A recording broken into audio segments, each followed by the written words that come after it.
진주 시내 가운데 있는 연화사라는 절에 저는 가보지 못했습니다. 연화사 입구에 들어서면 대웅전 옆에 서면 오른쪽에 탑 하나가 보인다고 합니다. 이것이 쥐골탑이라는 탑인데요.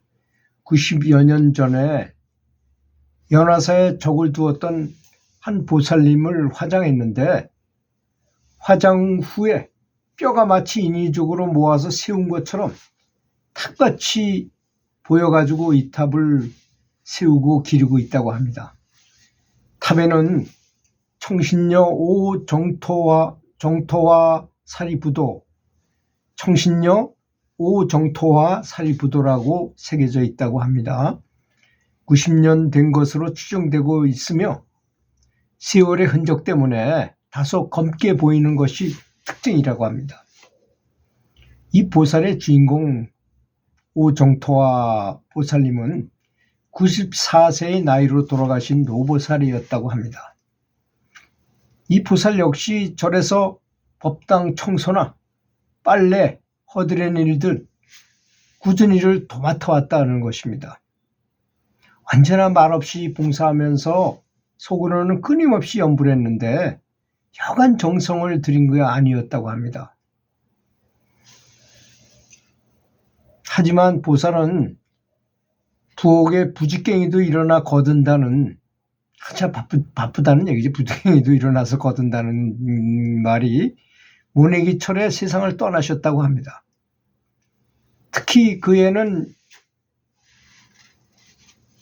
가뭄이 너무 심해가지고 논바닥이 거북등처럼 갈라졌고 물이 없어서 모를 심지 못할 지경이었다고 합니다.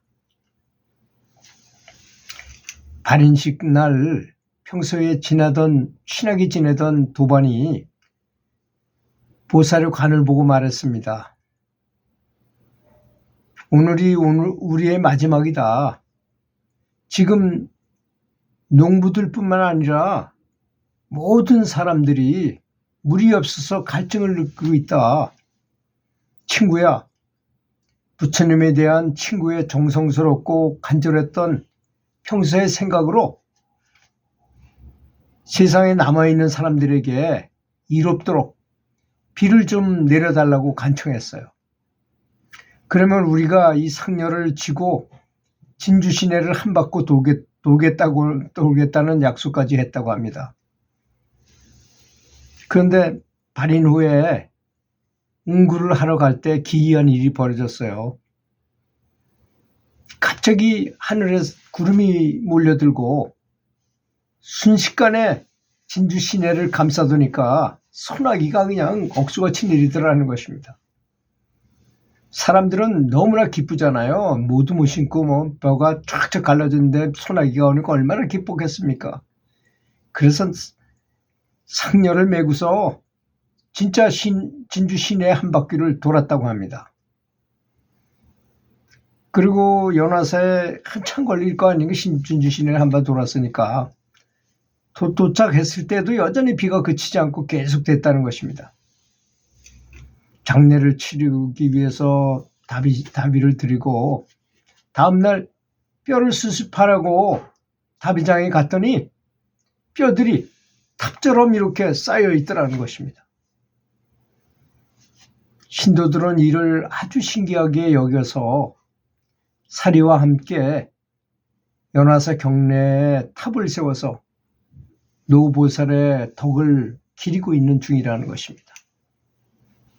이 일은 평소 노보살님이 염불하고 기도하며 부처님의 뜻대로 살아온 것을 부처님이 가득하게 여겨서 가뭄이 아주 심한 어려운 중생들에게 소망을 들어주고 평상시 살아계실 때 열심히 염불하고 성실하게 불사의 노력을, 정성을 다 들인 보살님의 공덕을 기리고자 이 사리탑을 세우고 지금도 그 말이 전해온다는 것이었습니다.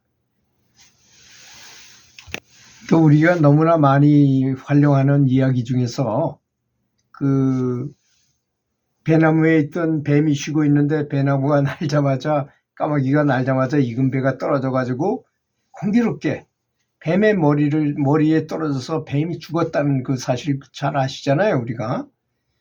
그게 이제 천태지자라는 스님이 하루는 산길을 가고 계시는데 어떤 사냥꾼이 묻기를 돼지가 어느 방향으로 갔느냐 하기에 설법을 해가지고 원결을 풀게 하셨다는 그런 사연이 전해오고 있는 말이잖아요. 그래서 이제 죽은 뱀이 죽으면 그 내가 왜 죽었는지 다 알게 되잖아요. 그 영가의 상태에 딱 하면 영가의 오신통에 의해서 왜 내가 죽었는지, 아, 저놈의 까마귀가 날자 배가 떨어져서 내가 죽었구나. 그러니까 저 까마귀한테 원수를 갚아야 되겠구나.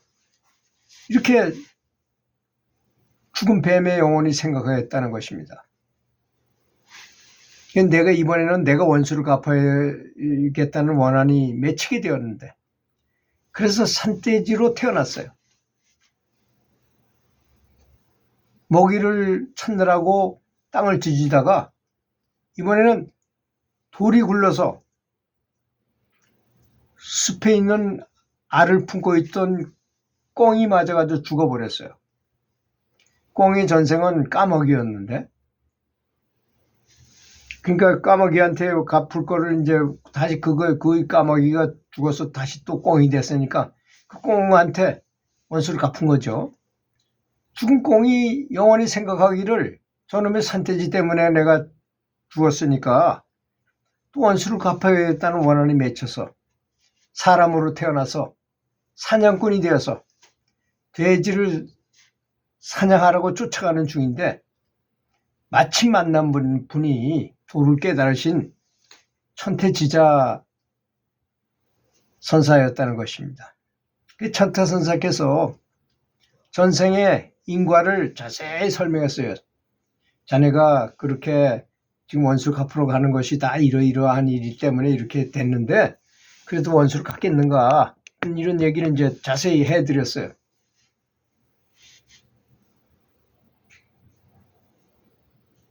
그래서 이걸 끊는다는 건 용서하는 수밖에 없다. 그때 이제 사냥꾼이 또 돼지를 잡게 되면 그 악순환이 계속 윤회하게 되고 계속 서로 죽이는 결과가 있을 수밖에 없게 된다. 이거를 자세히 설명했어요. 그러자 사냥꾼은 자기의 전생은 모르지만 자연이 그렇게 된다는 것이라는 것이잖아요. 그 말을 들어보니까. 그래서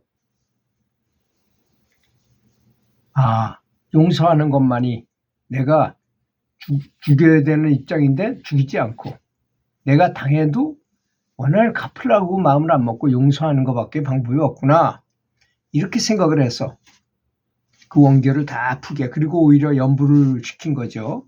천태대사께서 오히려 그 원결을 풀려면 당신이 전생에 죽임을 당했고 그전엔 또 죽였고 했기 때문에 서로의 그 원한을 끊는 방법은 딱 한 가지밖에 없다. 용서하고 잘못은 참여하고 이렇게 연부를 하는 방법밖에 없다. 이걸 자세히 설명을 들었어요. 거기서 자세하게 얘기를 듣고 그 방식대로 해가지고 그 원한을 다 풀으니까 다시 윤회할 일이 없게 됐다는 얘기죠. 이렇게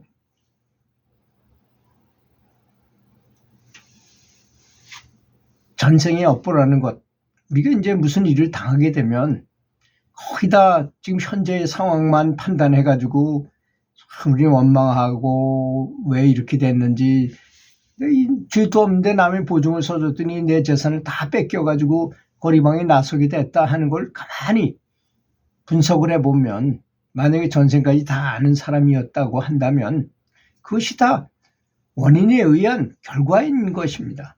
인과에 의한 것이지 어찌 씨를 뿌리지 않았는데 거기서 콩이 나고 팥이 나오겠습니까?